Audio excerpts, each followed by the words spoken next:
सोनापुर गांव में राधा अपने पति हरिया और सास जानकी के साथ रहती थी।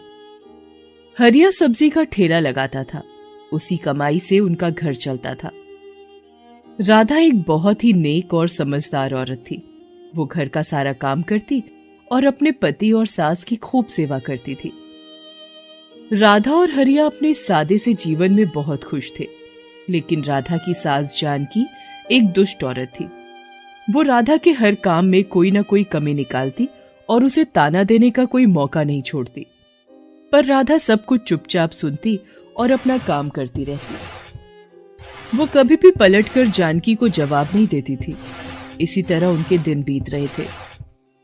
एक दिन राधा ने खाना परोसा तो उसकी सास बोली, अरे राधा, कितने दिन हो गए, तुझे अभी तक खाना बनाना नहीं आया?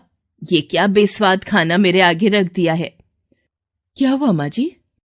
होना क्या है, मेरी तो किस्मत ही फूट गई जो अपने बेटे के लिए तुझ जैसी निकम्मी बहू ले आई। तुझे तो खाना तक बनाना नहीं आता। ये कहते कहते जानकी खाना छोड़कर चली गई। इसी तरह वो आए दिन हर काम पर राधा को कोई ना कोई ताना देती रहती।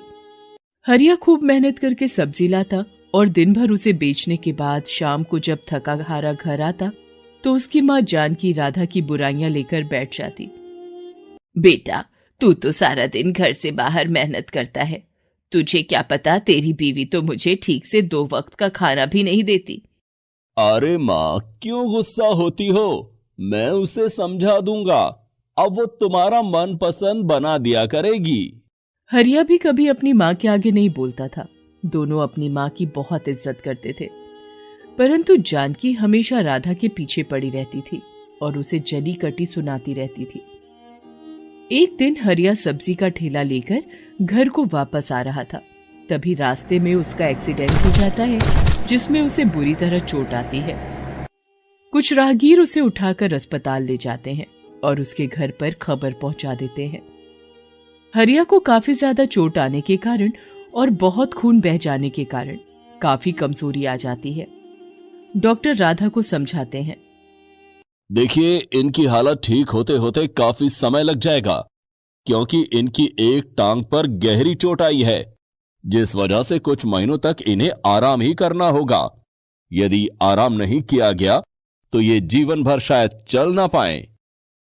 जी डॉक्टर साहब, मैं इनका पूरा ध्यान रखूंगी। राधा हरिया को लेकर घर आ जाती है। अब राधा पर बहुत काम आ जाता है। उसे घर के साथ साथ हरिया का भी पूरा ध्यान रखना था। उसका हर छोटा बड़ा काम उसे करना पड़ता था। हरिया के इलाज पर वो सारा पैसा खर्च हो गया जो राधा ने जोड़ कर रखा था। अब तो घर में राशन के लिए भी पैसे नहीं थे। राधा को बहुत चिंता हो रही थी कि राशन कहां से आएगा। जानकी भी उसे ताने मारती रहती थी।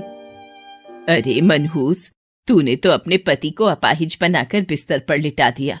अब इस बुढ़ापे में क्या मैं राशन का इंतजाम करने जाऊंगी? तू तो जवान है, कुछ काम क्यों नहीं करती? राधा जानकी की ऐसी बातें सुनकर बहुत दुखी और चिंतित होती थी। वो कुछ काम नहीं जानती थी जिससे कि पैसा कमाया जा सके। हे भगवान, ये कैसी परीक्षा की घड़ी में तूने मुझे डाल दिया है। अब मैं घर को संभालूं या कमाने के लिए बाहर जाऊं? मैंने तो कभी कोई काम किया नहीं। भगवान, आप ही मेरी मदद करें। राधा स्वभाव की बहुत अच्छी थी। इसी कारण पड़ोस के लोगों ने उसकी काफी मदद की, जिससे कि अब तक उसका गुजारा चल रहा था। परंतु अब केवल 2 दिन का ही राशन बचा था। राधा चिंतित हो रही थी और घर के बाहर मुंडेर पर गहरी सोच में बैठी थी। तभी वहां एक साधु बाबा आते हैं। बेटी, क्या इस भूखे साधु को कुछ खाने को मिलेगा? राधा सोच में पड़ जाती है कि उसके पास तो अपने खाने के भी लाले पड़े हैं और ऐसे समय में इस साधु बाबा को क्या खिलाए। परंतु राधा स्वभाव की बहुत अच्छी थी, जिस कारण वे उन्हें मना नहीं कर सकी। उसने सोचा, उसके हिस्से का जो रूखा सूखा पड़ा है वो वही बाबा को दे देती है। आप यहां बैठिए बाबा, इस गरीब के घर में जो रूखा सूखा है वही ग्रहण करें। ये कहते हुए राधा थाली में भोजन परोस लाती है और साधु बाबा के आगे रख देती है। बेटी, मैं तुम्हारे चेहरे पर चिंता देख रहा हूं। मुझे बताओ, तुम्हें क्या कष्ट है? नहीं बाबा, कुछ नहीं। परंतु बाबा के बार बार पूछने पर राधा उन्हें अपनी सारी परेशानी बता देती है। मैं जानता हूं कि तुम बहुत परेशानी में हो, फिर भी तुमने मुझे भोजन खिलाया। तुम एक बहुत नेक औरत हो, इसीलिए मैं तुम्हारी मदद करना चाहता हूं। आप मेरी मदद कैसे करेंगे? साधु बाबा एक कपड़े सीने की मशीन राधा को देते हैं और कहते हैं, देखो बेटी, इस मशीन में जादू है जो तुम्हारी मदद करेगी। तुम इसे अपने पास रखना। तुम्हें जो भी सिलना आता है, तुम वही कपड़े सिलना शुरू करो। बाबा, मुझे तो केवल बच्चों के कपड़े सिलने आते हैं, परंतु मैं घर से बाहर नहीं जा सकती क्योंकि मुझे अपने पति का भी ख्याल रखना होता है। हाँ, मैं सब समझता हूं बेटी, तभी तो मैंने तुम्हें ये जादुई मशीन दी है जो तुम्हारी मुश्किल आसान कर देगी।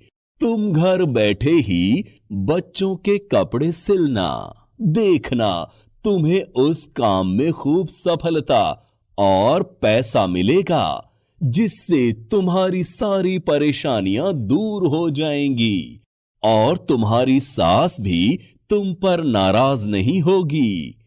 इस मशीन से कोई कपड़ा खराब नहीं बनेगा। तुम जो भी बनाओगी वो बहुत अच्छा बनेगा। आपकी बहुत कृपा साधु बाबा, आपने तो मेरी परेशानी हल कर दी।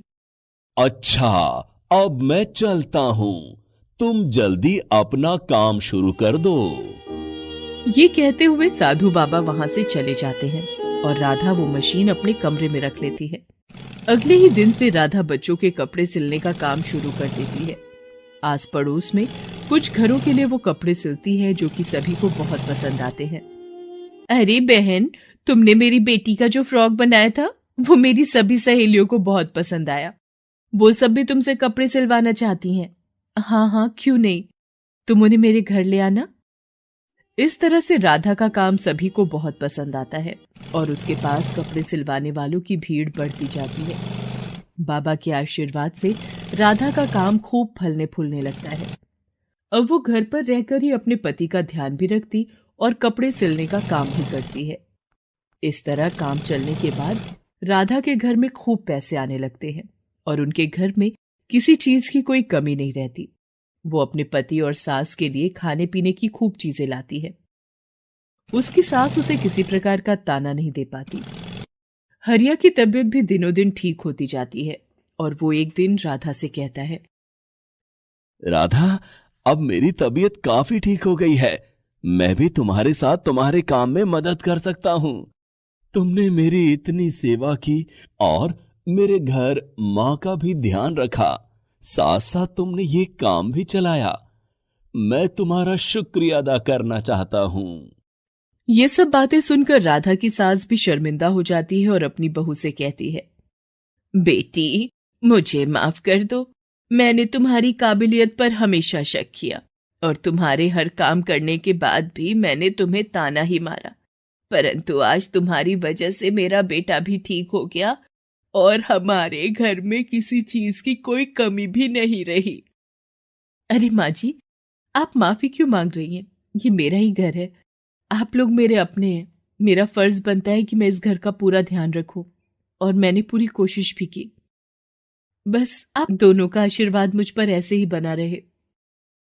राधा की एक पड़ोसन उसकी ये सफलता देखकर बहुत जलती है और राधा से बातों बातों में पूछ लेती है कि आखिर उसकी सभी परेशानियां खत्म होने का क्या राज है। उस पड़ोसन को जैसे ही पता चलता है कि राधा के पास एक जादुई मशीन है, वो जलन के मारे पागल हो जाती है और उस मशीन को चुराने का विचार बनाती है। एक दिन जब राधा घर पर नहीं थी, वो बहाने से उसके घर जाती है और उसकी मशीन चुराकर अपने घर ले आती है। वो जैसे ही मशीन पर काम करने लगती है, उसके दोनों हाथ बुरी तरह जख्मी हो जाते हैं और जलने लगते हैं। वो जोर जोर से मदद के लिए चिल्लाने लगती है। तभी उसकी आवाज सुनकर राधा भागी हुई उस पड़ोसन के घर आती है और देखती है कि उसकी जादुई मशीन उस पड़ोसन के पास है और वो जख्मी हालत में चिल्ला रही है। राधा जल्दी से उसके हाथों की आग बुझाती है और मरहम पट्टी करती है। ये सब होने के बाद वो पड़ोसन बहुत शर्मिंदा होती है और राधा से माफी मांगती है। मुझे माफ कर दो राधा, मैंने जलन में आकर तुम्हारी जादुई मशीन चुरा ली, जिसका मुझे ये फल मिला। लेकिन तुमने फिर भी मेरी मदद की। तुम बहुत अच्छी हो राधा, तभी तुम पर भगवान का आशीर्वाद है। मैंने चोरी करके बहुत बड़ी गलती की, मुझे माफ कर दो।